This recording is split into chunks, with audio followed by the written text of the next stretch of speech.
friends, welcome back to the homestead. So I thought I would bring you into the kitchen here while I'm making dinner. I'm here in Alabama at the moment when I'm filming this. So I thought I would bring you in and we could just talk about a couple of things while I'm cooking dinner. On Friday I did a live video up on the mountainside and had a little bit of a hiccup towards the end. I accidentally managed to turn off the camera. Didn't know that was a thing. I don't generally do live stream videos very often, and I don't think I've ever turned the camera around in the middle of one, and so I guess when I hit the button to turn the camera around, I actually turned the camera off. So anyways, you could still hear me talking, but you couldn't see anything. But while I was doing that video, I think I forgot to mention something. I had a few people asking me about the greenhouse that we have here, my beautiful Shima shed, and wanted to know if we could take the greenhouse with us. You know, I had actually brought that up with Mr. Smith and we discussed it for about 3 seconds flat. It's not coming with us. It is a very large greenhouse, but to move that would be so arduous. I mean, we would basically have to take it apart and number all the pieces and put it back together. And considering we didn't build it to begin with, it was delivered here. That's just, as much as I would love to, that's just not feasible. But what I forgot to mention, at least I'm pretty sure I forgot to mention it when I was doing the live video, is that our new home actually has a greenhouse. Now, it's not my beautiful greenhouse, but it is a greenhouse. It is usable. It is a space where I can set up, you know, trays and do my seedlings and everything, start my seeds. And so, you know, I will still have a greenhouse, and it's not as big as the one that I have here, but it will serve the purpose. Another thing I actually had a couple of people ask me about was about building a house on the property. There is a house. We don't have to build one. There is a house. I kind of refer to it as a cabin, just because, you know, it's a wood type of home, very rustic feel in the middle of the woods in a remote kind of area. And so I've just kind of been calling it the cabin, and it kind of makes it easier to differentiate when we're having conversations about the moving process. And I call this the house and that the cabin. It just makes it easier. And you know, the feel of it and the style of it is very cabiny. Now the house, it is actually technically bigger than this house. However, I mentioned in the live stream that there is an apartment, a studio apartment, that is counted towards square footage. So in reality, it's kind of like 2 homes, and the main house is a little bit smaller than this one. So in a way, we are downsizing, and so that has been a challenge, trying to figure out what can go and what will not, as well as finding spaces to put everything. Once we're moved in and everything, I will take you on a tour of the property, let you see the house, and all of that. Now, the house is a little bit of a fixer-upper. It does have some projects. But there was nothing that really looked to us like it would be a deal breaker, you know, not anything that we couldn't handle. And so, you know, there are some things that I'm going to do, like the kitchen. Now, when you first look at the kitchen, it has some really cute rustic character. There's some elements that I absolutely love, and you'll see when we go there. But when you look really close, it's a little more rustic than rustic. And at some point, I'm actually going to redo the entire kitchen, which, you know, being a cabin, we don't have to be fancy. But I am going to redo the kitchen at some point. almost everything that you'll see in there will be going, and we'll redo it. But that's not a priority. You know, our priority at this point is getting moved, getting the animal infrastructure in, and all of that. So speaking of animals, like I said in the live stream, they are all going to be going with us. But that brings up another topic that I wanted to talk about just a little bit. You may have seen, there's a few people talking about this.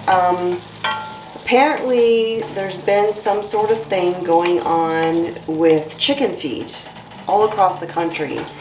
And a lot of people are having problems with their chickens not laying eggs, and they're attributing it to the feed, possibly the feed from Tractor Supply.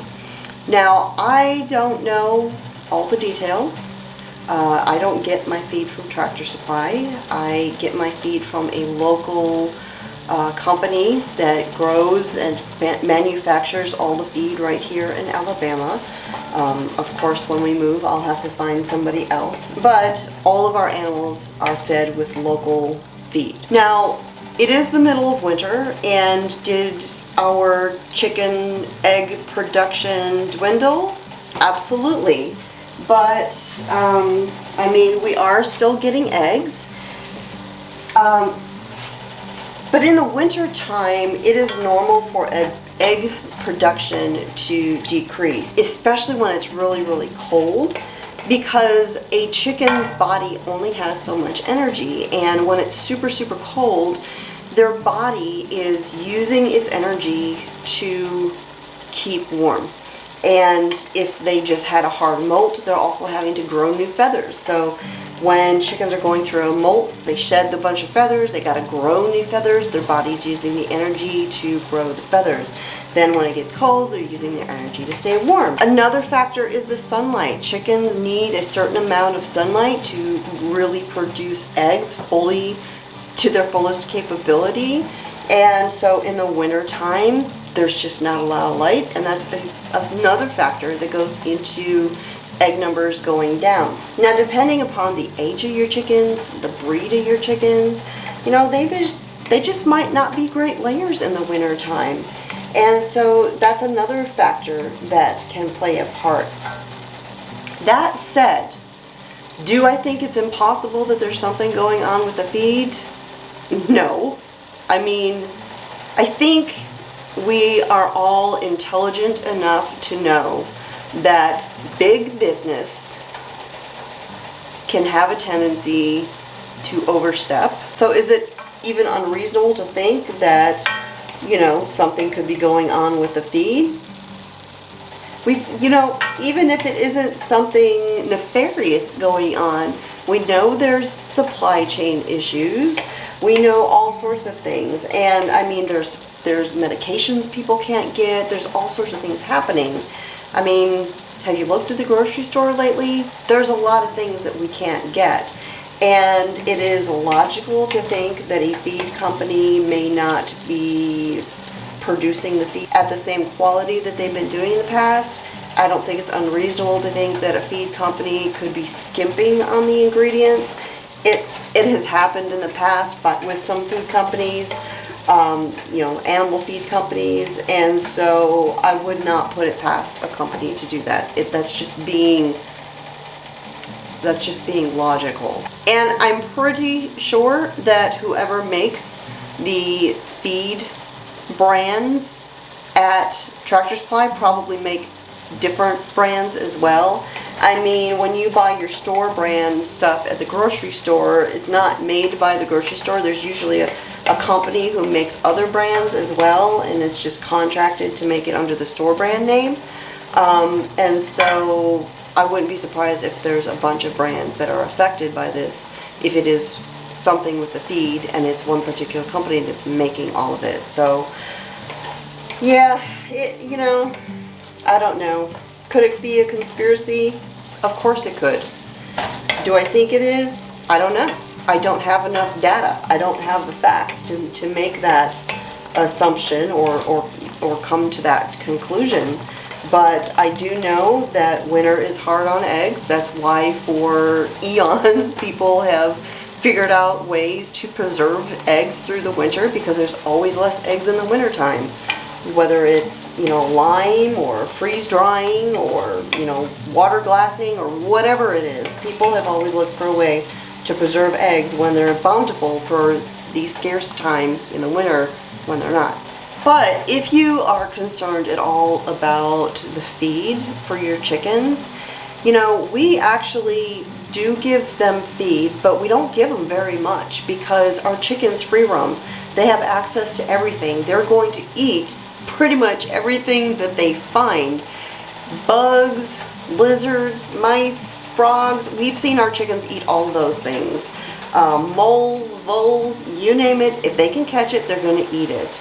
And so by allowing our chickens to free roam and forage for whatever they want, they don't need a ton of feed. And so we give them some, but we don't give them anywhere near what we would need to if our chickens were contained and only had us as their source of nourishment. And so that is one way to make sure that your chickens have a varied diet with the things that they need. Make sure you're giving your chickens all of your scraps from the kitchen. I know a lot of times people would want to compost it, but if you're worried about your chickens, give the kitchen scraps to the chickens because they're going to love it. And frankly, you can give them everything. As long as your chickens are not starving, they're not going to eat something that they're not supposed to. They don't want it, they're not going to eat it. I'll chop up everything. Onions, peppers, meat scraps, you name it. Now I don't throw the onions out there very often, but occasionally I have. They don't eat them. They just look at it and say, ooh, no thank you, and they walk away. That's one of the reasons I usually keep the onion scraps for broth in my freezer. But you can also supplement that by talking to some of your local restaurants. Ask them what they do with all their food scraps. Ask them what they do with the stuff that goes bad that they don't use. Your chickens will love it. I have a family here that we know that owns a restaurant, and every other week or so they'll give us a call and say, hey, we've got some stuff we didn't use, come and get it. And they give us a big old bag of food scraps, and our chickens love that. So there's different ways that you can supplement your chickens' feed if you are concerned, because they do need certain nutrients to be able to produce those eggs. And protein, especially in the wintertime, is really, really important. If they're not getting enough protein, they're not going to be healthy and they're not going to produce eggs.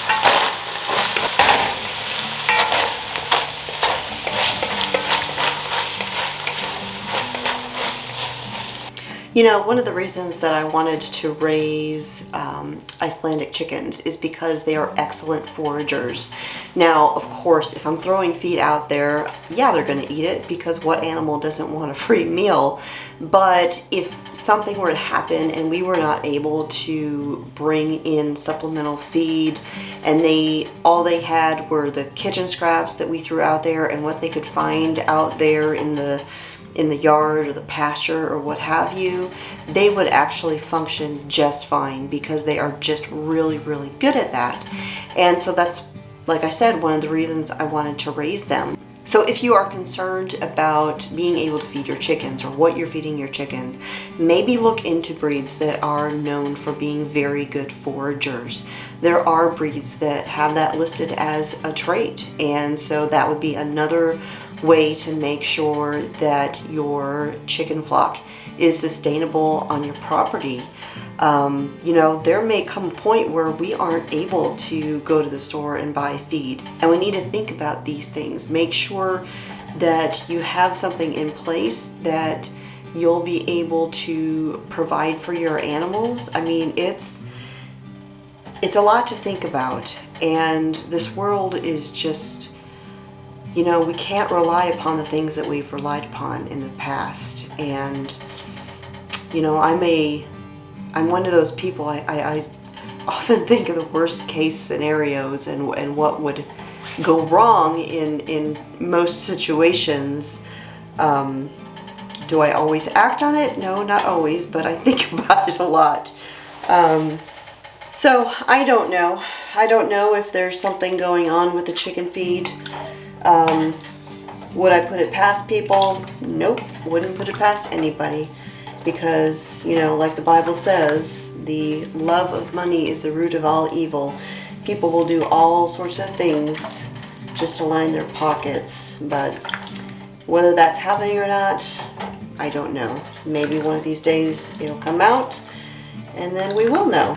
But in the meantime, just do what you can. If you're concerned about your chickens, then, you know, you can supplement their feed. And as weird as it sounds, you could even throw some cat food out there for your chickens. That is something that we have actually done in the past when we've got chickens going through a really hard molt and they just need a little extra protein to help them grow all those feathers. We just throw a handful of dry cat food in their chicken feed and they just eat it up and it helps them out. Corn, cracked corn in the wintertime is added protein, as well as black oil sunflower seeds. We give that to just about everything that lives out here on the homestead. Just throw in a handful a couple times a week, add to their protein numbers. So anyways, I hope that is helpful. I'm just kind of rambling here while I'm cooking dinner. So a lot going on in the world, a lot to think about. And you know, we've got to look out for our animals because they rely on us. So that's it for today. Thanks for hanging out with me here in the kitchen. My name is Constance at Cosmopolitan Cornbread, and I'll talk to y'all next time.